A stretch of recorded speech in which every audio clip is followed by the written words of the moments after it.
What's up, Mount Zion family? Again, we have another senior check-in, and I am so excited about this couple. They are pillars in our congregation. They need no introduction. They have the facial ID that everybody knows, Deaconess and Deacon Simmons.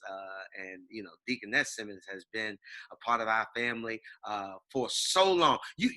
Are you the longest serving member of our congregation? No, next to the longest, Peggy Jackson. Miss Jackson. Yeah, yes. I've been there 52 years. Uh-huh. She was, yeah, me and Sister Bryant. And Sister Bryant. Right. That's true. I do remember that now. So you've been with us for a long time. You've seen yes. Mount Zion through a lot of transitions. Yes. Good. Well, how are you guys doing? Great. My thing is, it can always be worse. No, that's real. I'm fine. Yeah. So are y'all staying in the house? Are y'all getting out at all?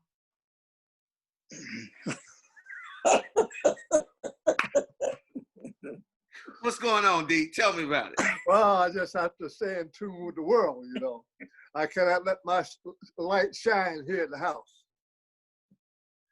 I hear. So where are you going? To the store. To the store. To the store. To the store. Yes. I had to go and get those ribs, that I got to season down tonight. And you putting them on the grill? I will put them on the grill. God be willing to give me some good weather to go outside. You are a master at those ribs. I must say.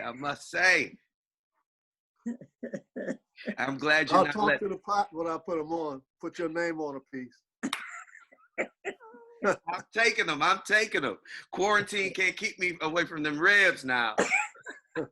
So what else y'all been cooking? Oh. Cakes. Oh, yeah, I have to bake cakes. So you've been baking cake. Now, Yeah. what's your favorite cake to bake?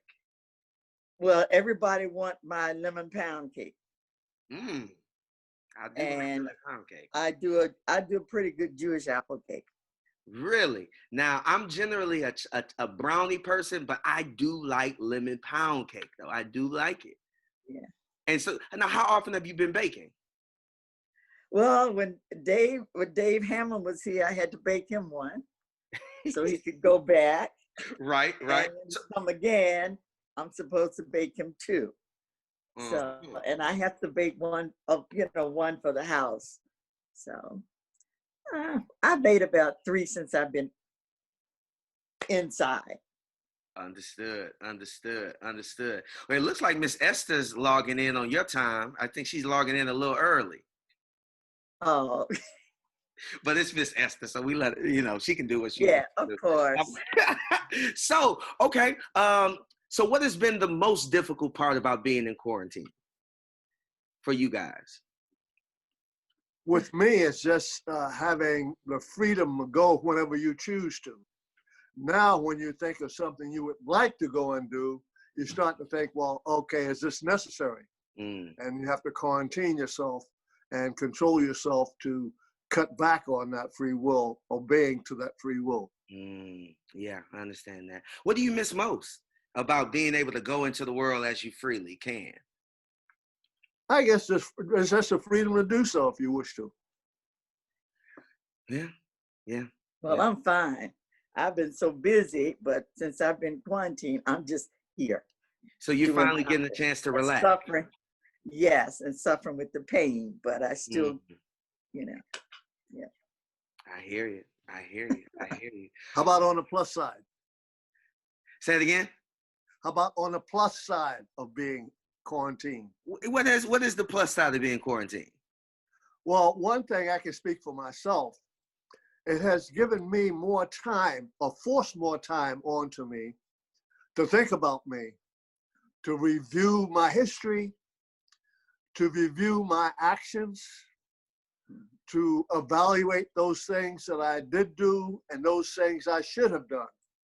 And especially those things like the Lord sparing my life to let me be in this world long enough to have time enough to learn more about him and to figure out that I could not have existed without him. And it also added on to my convictions of causing me to feel regrets and sorrow for those things I didn't do. And to wonder, he has left me. I'm one of the oldest members in my family on either side of my parents, mother or dad. And I kind of question myself as to why he left me here this long, like it's something that I should be doing. And I've been thinking about that very seriously.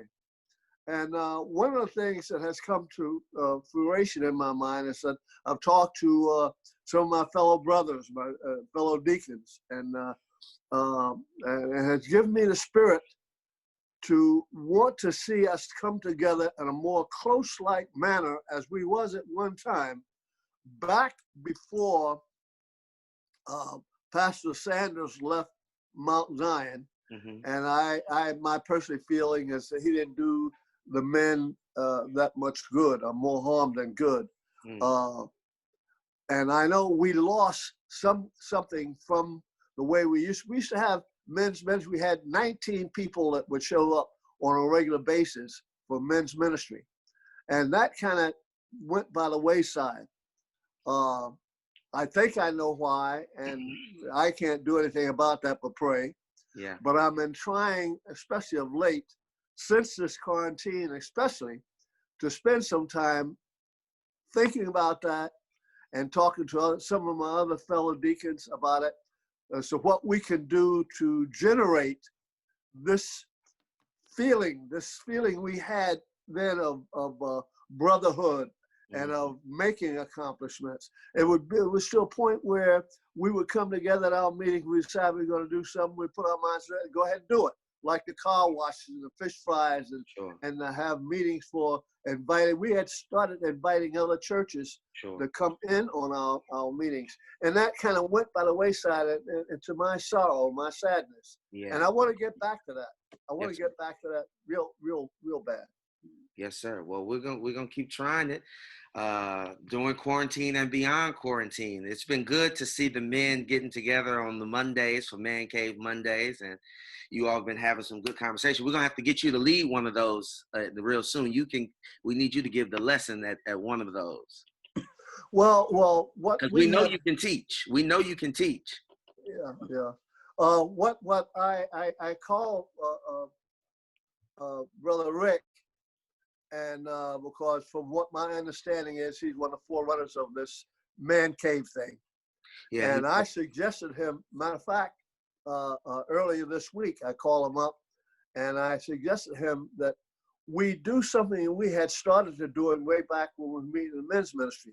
And that was to have one person be responsible for taking the lead on a brief lecture from the Bible, to try to give us all some kind of, and it was kind of, I thought it was kind of building of one's own knowledge of the Bible, and of the feeling that there's somebody else thinking like what I should be thinking, and me adding on to it in my mind, whatever I can see or come up with my mind to build that up, which I think is a plus, a win-win all the way around.